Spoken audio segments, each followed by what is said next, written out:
wabarakatuh. Halo semuanya, selamat datang di video pembelajaran kali ini. Saat ini saya sedang berada di Benteng Kalamata, salah satu benteng bersejarah di kota Ternate yang dibangun pada abad ke-16. Benteng ini memiliki banyak cerita menarik tentang masa lalu, tentang interaksi antara bangsa-bangsa yang pernah singgah di wilayah ini, dan tentang bagaimana sejarah membentuk kehidupan sosial masyarakat sekitar. Nah, berbicara tentang kehidupan sosial, kali ini kita akan membahas sesuatu yang juga erat kaitannya dengan masyarakat, yaitu teknik analisis data dalam metode etnografi. Etnografi adalah metode penelitian yang digunakan untuk memahami secara mendalam bagaimana suatu komunitas atau kelompok hidup, berinteraksi, dan membangun budayanya. Dalam penelitian etnografi, data yang kita peroleh tidak sekadar angka atau statistik, melainkan pengalaman hidup, cerita, dan interaksi sosial yang kaya akan makna.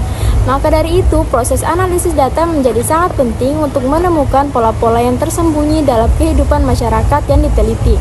Di video ini, saya akan menjelaskan langkah-langkah dalam menganalisis data etnografi, teknik yang biasa digunakan, serta contohnya dalam penelitian sosial. Jadi simak video ini sampai akhir ya. Yang pertama, langkah-langkah analisis data dalam metode etnografi. Analisis data dalam metode etnografi dilakukan secara iteratif, artinya pengumpulan dan analisis data berjalan bersamaan. Proses ini bertujuan untuk menggali pola, makna, dan hubungan sosial dalam kehidupan suatu komunitas. Berikut adalah langkah-langkahnya. Yang pertama, pengumpulan data di lapangan.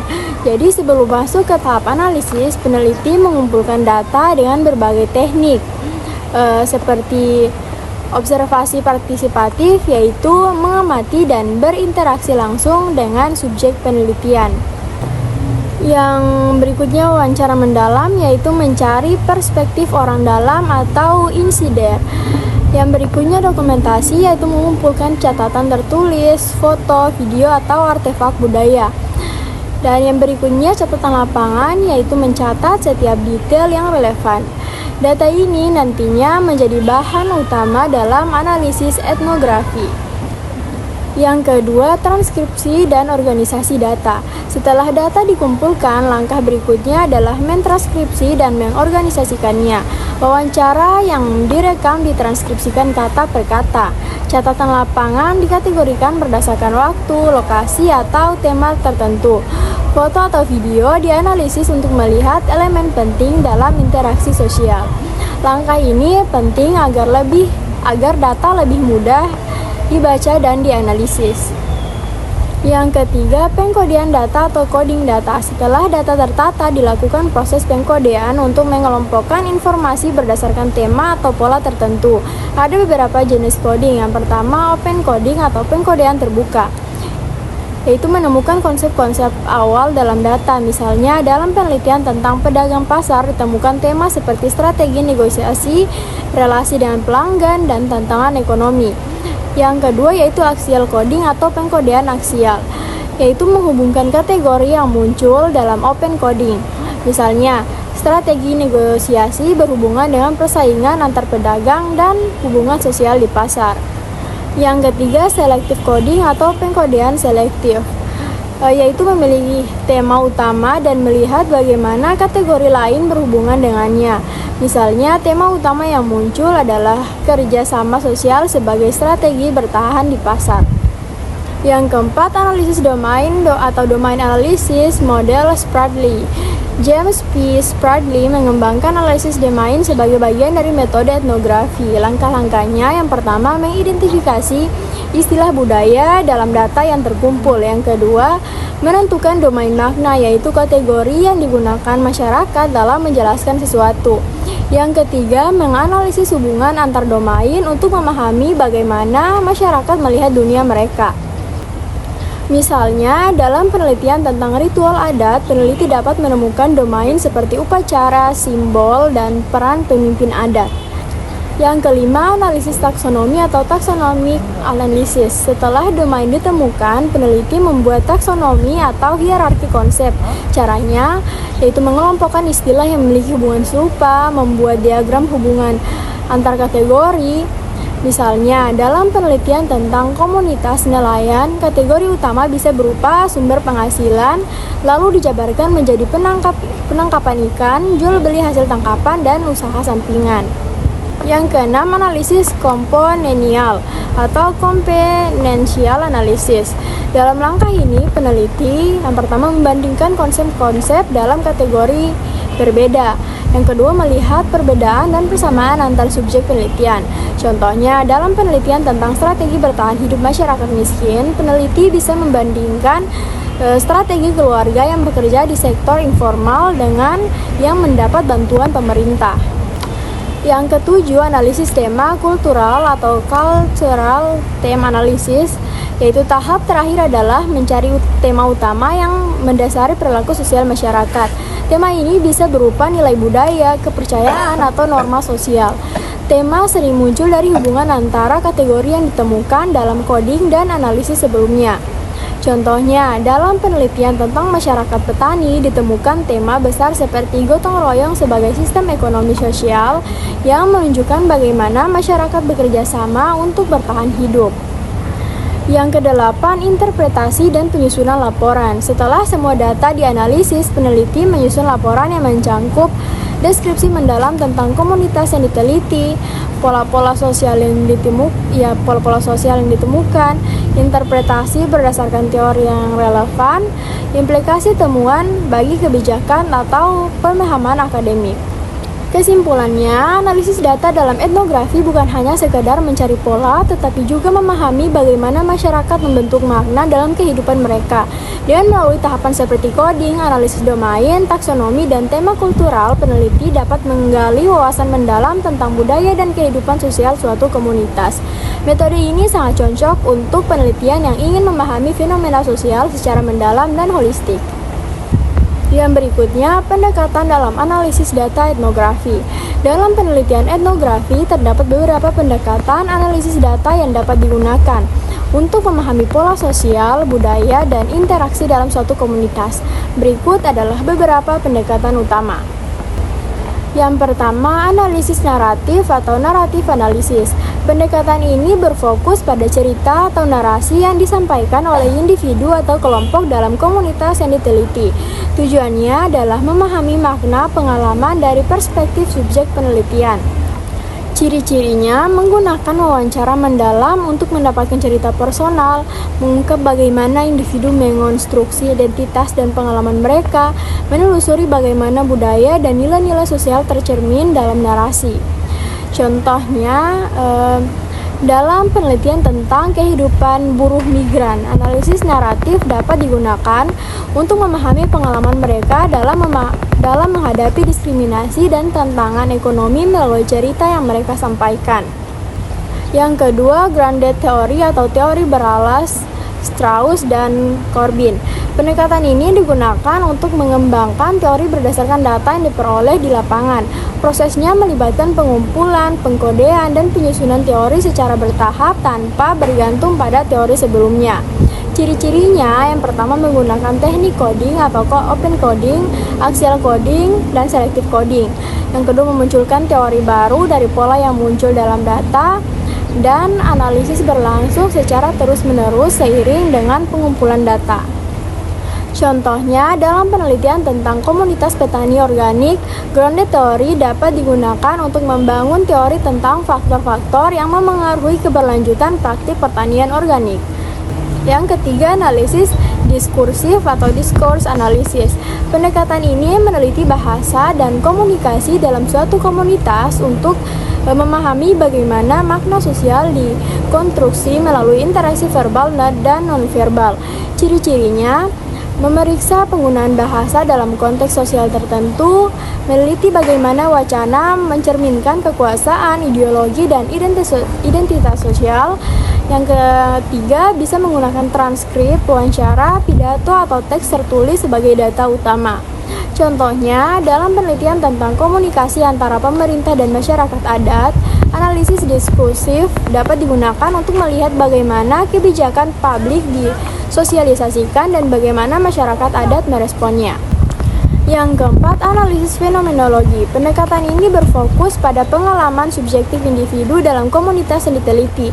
Peneliti mencoba memahami bagaimana orang mengalami dan memberi makna terhadap suatu fenomena dalam kehidupan mereka.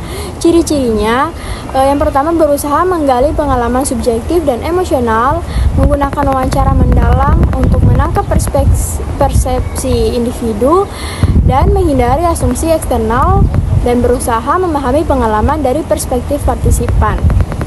Contohnya, dalam penelitian tentang trauma pasca bencana, analisis fenomenologi dapat digunakan untuk memahami bagaimana penyintas bencana alam memaknai pengalaman mereka dan proses pemulihan psikologis yang mereka jalani. Yang kelima, analisis tematik atau tematik analisis. Pendekatan ini mencari tema utama dalam data yang dikumpulkan. Peneliti mengidentifikasi pola berulang yang muncul dalam wawancara, observasi, atau dokumen. Ciri-cirinya, menggunakan proses coding untuk menemukan tema kunci, tidak terikat pada teori tertentu, fleksibel untuk berbagai jenis data, bertujuan menyusun pemahaman berdasarkan tema yang sering muncul. Contohnya, dalam penelitian tentang budaya kerja di perusahaan startup, analisis tematik dapat menemukan tema seperti fleksibilitas kerja, hierarki non-formal, dan kolaborasi berbasis teknologi. Yang keenam, analisis struktural atau struktural analisis Levi-Strauss. Pendekatan ini digunakan untuk memahami struktur tersembunyi dalam budaya suatu komunitas. Levi-Strauss berpendapat bahwa pola pikir manusia terbentuk melalui struktur yang dapat ditemukan dalam bahasa, mitos, atau ritual. Ciri-cirinya berfokus pada pola berulang dalam cerita, mitos, atau praktik sosial, menggunakan perbandingan antara unsur-unsur budaya, mengidentifikasi oposisi biner, contohnya baik versus buruk dan sakral versus profan. Contohnya, dalam penelitian tentang mitos di suatu daerah, analisis struktural dapat mengungkap pola biner seperti pahlawan versus penjahat atau dewa versus manusia dalam cerita rakyat. Kesimpulannya, pendekatan dalam analisis data etnografi sangat bergantung pada tujuan penelitian dan jenis data yang dikumpulkan. Jika ingin memahami pengalaman individu secara mendalam, analisis naratif atau fenomenologi bisa digunakan. Jika ingin menemukan pola sosial dalam interaksi, analisis tematik atau grounded teori lebih cocok. Sedangkan jika ingin mengkaji wacana atau makna bahasa, analisis diskursif atau struktural bisa menjadi pilihan. Setiap pendekatan memiliki keunikan dan kelebihannya masing-masing, tergantung pada bagaimana peneliti ingin memahami kehidupan sosial suatu komunitas. Contoh penerapan analisis data dalam etnografi. Berikut adalah beberapa contoh penerapan analisis data dalam etnografi berdasarkan berbagai pendekatan. Yang pertama, studi tentang kehidupan nelayan tradisional, pendekatan analisis tematik dan grounded theory. Deskripsi. Seorang peneliti melakukan penelitian etnografi terhadap komunitas nelayan di pesisir Sulawesi untuk memahami bagaimana mereka bertahan hidup di tengah perubahan ekonomi dan lingkungan. Langkah-langkah analisis. Yang pertama, pengumpulan data, yaitu observasi kehidupan sehari-hari nelayan, wawancara mendalam dengan nelayan dan keluarga mereka, serta dokumentasi tradisi mereka. Yang berikut, pengkodian data, yaitu menemukan tema-tema utama seperti strategi bertahan hidup, pengaruh perubahan iklim, dan hubungan sosial antara nelayan. Yang berikut, analisis tematik, yaitu mengelompokkan informasi yang menunjukkan bahwa gotong royong adalah kunci utama dalam bertahan di tengah krisis ekonomi dan cuaca ekstrim. Kesimpulannya, penelitian ini menunjukkan bahwa keberlanjutan komunitas nelayan sangat bergantung pada nilai-nilai sosial dan praktik lokal dalam menghadapi tantangan global. Yang kedua, studi tentang ritual adat di suku Baduy, pendekatan analisis struktural dan analisis naratif. Deskripsi. Peneliti ini ingin memahami makna di balik ritual Seba Baduy, yaitu ritual tahunan masyarakat Baduy dalam menyampaikan hasil bumi kepada pemerintah sebagai bentuk penghormatan. Langkah-langkah analisis. Yang pertama, observasi partisipatif, yaitu mengikuti prosesi ritual dan mencatat setiap tahapannya. Yang kedua, wawancara mendalam, yaitu bertanya kepada tetua adat dan masyarakat tentang makna di balik ritual ini. Yang ketiga, analisis struktural, mengidentifikasi pola berulang dalam ritual seperti pembagian peran antara Baduy dalam dan Baduy luar, serta bagaimana mereka membangun oposisi biner antara sederhana atau kehidupan Baduy dalam dan modern atau dunia luar. Yang berikut analisis naratif, yaitu mengkaji cerita yang disampaikan oleh masyarakat tentang asal-usul ritual ini dan bagaimana mereka mempertahankan identitas budaya mereka. Kesimpulannya, ritual Seba Baduy bukan hanya seremoni tetapi juga simbol keteguhan mereka dalam menjaga tradisi di tengah arus modernisasi. Kesimpulannya, penerapan analisis data dalam etnografi membantu peneliti menggali makna sosial yang lebih dalam berbagai konteks, dari komunitas tradisional hingga dunia kerja modern. Setiap pendekatan memiliki keunikan tersendiri dalam mengungkap realitas sosial yang kompleks. Baik teman-teman, kita sudah membahas bagaimana teknik analisis data dalam metode etnografi dapat membantu kita memahami budaya dan kehidupan sosial suatu komunitas dengan lebih mendalam. Dari pengumpulan data melalui observasi dan wawancara hingga proses coding dan analisis domain. Semua tahapan ini dirancang untuk menggali makna di balik setiap interaksi sosial. Melalui metode ini, kita tidak hanya mendapatkan informasi, tetapi juga memahami cara berpikir, cara hidup, serta nilai-nilai yang dianut oleh kelompok yang kita teliti.